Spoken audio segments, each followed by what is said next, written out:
Oo. Alam ko kaya sa sobrang stress, kaya nakala mo.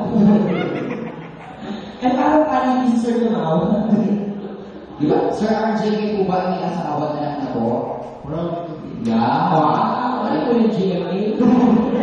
Proud to be kapuso. Ilan na po ang supreme ni Sir RJ? Tatlo. Wow, nakabuo ka pala. Uy, ano ka ba? Diyan lang ako ba? Siyempre kahit handling si Magic mo, nakakabuo yan. Magkakalat ko si Magic, stretch ko lang. Stretch ko po ba? Oy, hindi siya stretchable. Oo. Huggable siya.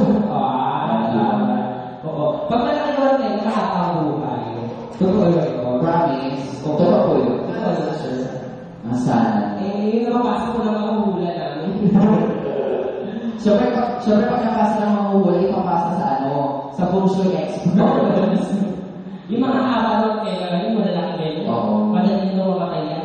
So, sir, ilan years na po kayong kasalan ninyo butihin may bahay? 5 years. 5 years? 5 years? Hindi na po mag-iwalay. Huwag kayo ganyan na naman pinanganak kami. Alam ko. Alam ko ba, hindi tuloy ako sa kanya partner. Bakit naman? Kasi dati may asawa din ako yung... Oh, asawa si Churro yan. Actually, nandito siya kayo. Asan siya? Ito siya. Oh my God, siya ba yun? Hindi, joke lang yun. Diba? Hoy, ano? Ano mo masyado sumapa pa mamaya, may balaglag dyan, ha? Okay, wala na dito. Wala kaya kasi. Bakit? Natutukan ako sa umaga ng ibigin na ako. Buka pa ka? Ano ka? Tapos baby, okay kaya? Guess what? Ano ba sir, Chris? Okay na yung song na? Wala.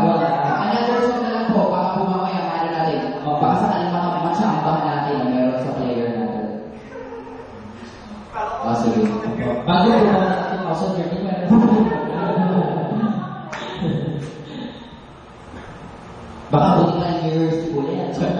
Next year eh. Nag-iisip siya Isipin muna natin si Sir. Interview na natin yung babae ko. Oo. Ikaw babae ka, anong pangalan mo? Halika rito. Huwag ka umarka para talaga ang trabaho.